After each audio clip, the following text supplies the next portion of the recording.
सुबह के समय एसी से ठंडी चमचमाती मॉड्यूलर किचन में हल्की सी म्यूजिक बज रही होती है। फ्रिज विदेशी फलों और पैकेट से भरा हुआ होता है। शिल्पा बड़ी स्टाइल से अवाकाडो काटते हुए नाश्ता तैयार कर रही होती है। राघव, ये लो तुम्हारा अवाकाडो टोस्ट और ये डिटॉक्स जूस। सुबह की हेल्दी शुरुआत जरूरी है। अरे वाह शिल्पा, तुम तो पूरी न्यूट्रिशनिस्ट बन गई हो। बेटा, दिन कोई भी हो, ये तेरी प्रोटीन वाली डाइट कभी नहीं छोड़ती। मम्मी, आजकल मार्केट में कितने अनहेल्दी चीजें आ रही हैं, इसीलिए मैं सिर्फ प्रोटीन और न्यूट्रिशन वाला खाना ही बनाती हूँ।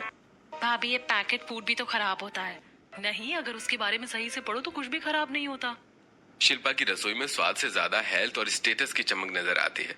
तेज धूप में छोटा सा आंगन तप रहा होता है। नेहा पसीने में भीगी हुई अपनी उगाई हुई सब्जियों को पानी दे रही होती है। प्लास्टिक की बोतलों, टूटी बाल्टियों और डिब्बों में हरियाली छाई होती है। क्या हुआ अगर पैसे नहीं है? मैं अपने घर में ही सब्जियां उगा सकती हूँ। सच में नेहा, ये खीरा तो बहुत ताजा लग रहा है। देखो कितना हरा भरा है। अपने हाथों की उगाई सब्जी खाने में अलग ही मजा आता है। मेरी बहू ने तो इस छोटे से घर को भी बाग बना दिया। इस रसोई में मेहनत की खुशबू और सुकून का स्वाद हर कोने में बसा होता है। गर्म हवा से भरा छोटा सा किचन, पंखा भी राहत नहीं दे पा रहा होता। दीपाली फ्रिज खोलकर कुछ ढूंढ रही होती है और चेहरे पर हल्की झुंझलाहट होती है। अरे यार, परसों की दाल यहीं रखी थी, कल भी तो देखी थी मैंने। उसे दाल मिल जाती है और उसे निकाल कर गर्म करने लगती है। बेटा, कभी तो कुछ ताजा खाना बना लिया कर, घर में ताजगी जैसे खत्म ही हो गई है। मम्मी, खाना बस पेट में जाना चाहिए, किस दिन का है इससे क्या फर्क पड़ता है। लेकिन रोज रोज बासी खाना खाना भी सही नहीं है। उस रसोई में समय की कमी और आदतों की लापरवाही साफ नजर आती है। एक ही सोसाइटी में तीनों घरों से अलग अलग खुशबू और अलग अलग माहौल। कहीं एसी की ठंडक में महंगे खाने की प्लेट सज रही होती है, कहीं धूप में मेहनत से उगाई सब्जियां पक रही होती हैं और कहीं बासी खाने को फिर से गर्म किया जा रहा होता है। लोग कैसे बिना न्यूट्रिशन के खाना खा लेते हैं, मेरे से तो होगा नहीं। उफ। सच्चा स्वाद तो मेहनत में होता है, बस किसी तरह दिन निकल जाए। तीनों बहुओं की सोच, उनकी रसोई और उनका जीवन सब एक दूसरे से बिल्कुल अलग होता है। दोपहर की तेज धूप, बाहर सड़कें तप रही होती हैं। सोसाइटी में कोई भी घर के बाहर नहीं दिख रहा होता है। सबके खिड़की दरवाजे बंद होते हैं। एसी से ठंडी मॉड्यूलर किचन में शिल्पा आराम से चिल होकर खाना बना रही होती है। उसके चेहरे पर गर्मी का कोई असर नहीं होता है। इतनी गर्मी में अगर इंसान के पास पैसा ना हो ना, तो सच में मर ही जाए। पता नहीं बाहर लड़कियां बिना एसी पंखे के कैसे खाना बना लेती हैं। मैं तो अभी तक बेहोश हो जाती। इसलिए तो मैंने तुम्हारे लिए पूरा सेटअप करवाया है मेरी जान। मेरी बहू को कोई तकलीफ नहीं होनी चाहिए। यहाँ खाना बनाना भी एक लग्जरी जैसा लगता है। न पसीना न थकान। दूसरी तरफ कूलर की आवाज से भरी किचन, लेकिन गर्म हवा फिर भी परेशान कर रही होती है। दीपाली इधर उधर कुछ ढूंढते हुए चिड़चिड़ा रही होती है। अरे यार, इतनी गर्मी में कुछ भी बनाने का मन नहीं कर रहा, और 1 घंटा खड़े होकर सबके लिए खाना बनाना मेरे बस की तो बात नहीं है। तभी वो चुपचाप पड़ोस में चली जाती है और बोलती है, आशा ताई, आपके पास थोड़ी सब्जी है क्या? आज मेरा पेट भी दर्द कर रहा है, खाना बनाने का बिल्कुल मन नहीं है। अरे ले जा बेटा, इसमें शर्माने वाली क्या बात है, पड़ोसी ही तो एक दूसरे के काम आते हैं। दीपाली अंदर ही अंदर चालाकी से मुस्कुराती है और सब्जी लेकर वापस आ जाती है।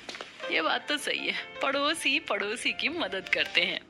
घर आकर वो वही सब्जी गर्म करके सबको रोटी के साथ थोड़ा थोड़ा परोस देती है।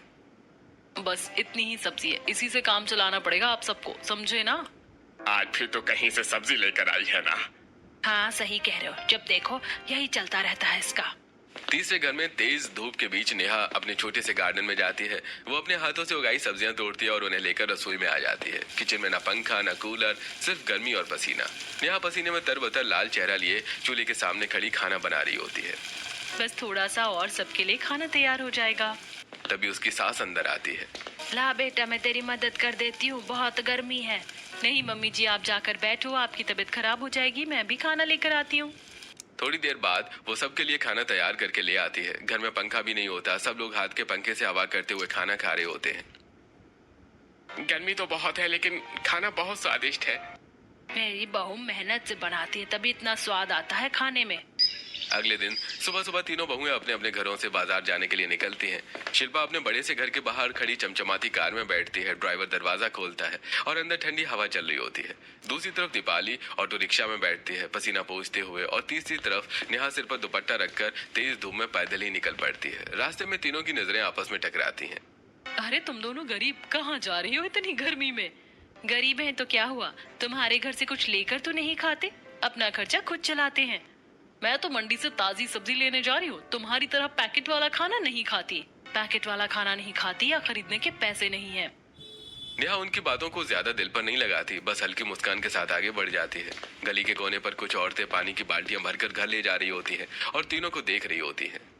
ये तीनों फिर से शुरू हो गई, कभी एक दूसरे को देखकर खुश नहीं रहती, नीचा गिराने का सोचती है। हाँ, और तीनों में जमीन आसमान का फर्क है, एक बहुत मेहनती, एक आलसी और एक बस अमीरी दिखाने वाली। तुमने नेहा की सब्जियां देखी है, कितनी सुंदर लगती हैं, पूरा घर हरा भरा कर रखा है। अरे ये शिल्पा बस पैसे का दिखावा है, इतना सब होने के बाद भी ढंग का घर का खाना नहीं बनता। और वो दीपाली आधे टाइम तो दूसरों से सब्जी मांगती रहती है, खुद कुछ नहीं बनाती। शिल्पा कार में बैठकर हेडफोन लगाकर मस्ती से निकल जाती है। दीपाली ऑटो में बैठी हुई पसीना पोंछते हुए जाती है और नेहा धूप में पैदल चलते हुए खुद से बड़बड़ा रही होती है। हाय, ये गर्मी जान ही ले लेगी, लेकिन क्या करे, औरतों को घर चलाने के लिए सब करना पड़ता है।